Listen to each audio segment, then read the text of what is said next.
വൈകുന്നേരം ആയപ്പോഴത്തേനും ആറ്റി വലയിടാൻ പോകാമെന്നും പറഞ്ഞ് വിഷ്ണു വിളിച്ചായിരുന്നേ. ഞങ്ങളാണെങ്കിൽ കേട്ട പാതി കേൾക്കാത്ത പാതി ഓടിപ്പിടിച്ച് വന്നപ്പോഴത്തേനും അവൻ നിന്ന് വാഴത്തൈകൾക്ക് വെള്ളം നനച്ചു കൊടുക്കുവാണ്.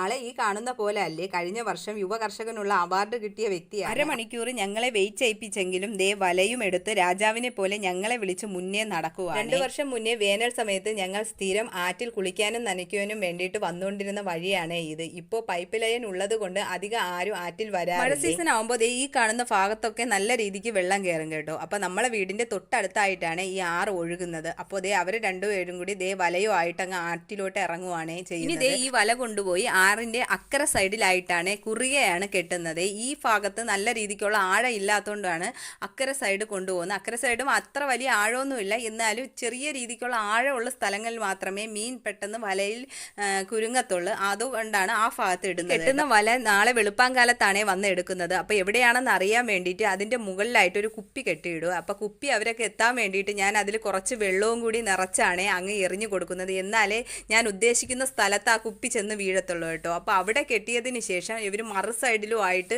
വേറൊരു വലയും കൂടെ കെട്ടാനായിട്ട് പോവുകയാണ്. അങ്ങനെ അവിടെയും കൂടി കെട്ടിയിട്ട് വന്നപ്പോഴത്തേക്കും നമ്മൾ ആദ്യം കെട്ടിയിരുന്ന വലയിൽ മീൻ കുടുങ്ങിയിട്ടുണ്ടായിരുന്നേ. 2-3 കുഞ്ഞു മീനും ഒരു ചുണ്ടമുരൾ എന്ന് പറയുന്ന മീനും കുടുങ്ങിയിട്ടുണ്ടായിരുന്നേ. അത് ഇനി അതിൽ കിടക്കുവാണെങ്കിൽ പിന്നെ മീൻ കുടുങ്ങത്തില്ല എന്നും പറഞ്ഞ് വിഷ്ണു അതിനെ ഇനി എടുത്തിട്ട് വന്നിട്ടുണ്ടായിരുന്നേ. അങ്ങനെ എന്നെ കൊണ്ട് ഏൽപ്പിക്കുവാണ്. അപ്പോൾ എനിക്ക് നല്ല പേടിയുണ്ടായിരുന്നേ അത് പിടിക്കാൻ. അതിന് നല്ല രീതിയിൽ ചുണ്ട് നീണ്ടിരിക്കുമായിരുന്നു. ഇതിൻ്റെ പല്ല് തന്നെ കണ്ടോ, നല്ല രീതിക്ക് അങ്ങ് കൂർത്തിരിക്കുവാണ്. കയ്യാങ്ങണ അകപ്പെട്ടു പോയാൽ ഒരു രക്ഷയും കാണത്തില്ല. അങ്ങനെ പിറ്റേന്ന് വെളുപ്പാൻ കാലത്താണ് ഇവർ പോയി വല എടുത്തത്. ആ സമയം ആയതുകൊണ്ട് എനിക്ക് വീഡിയോ എടുക്കാൻ പോകാൻ പറ്റിയിട്ടുണ്ടായിരുന്നില്ല. അങ്ങനെ ഞങ്ങളിട്ട വലകളിൽ നല്ല രീതിക്ക് മീൻ കിട്ടിയിട്ടുണ്ടായിരുന്നേ. ഇതുപോലെ മീൻ വിഷ്ണുവും എടുത്തിട്ടുണ്ടായിരുന്നേ. അപ്പോൾ ഇന്നത്തെ വീഡിയോ ഇത്രയേ ഉള്ളൂ. ഇഷ്ടമായ സപ്പോർട്ട്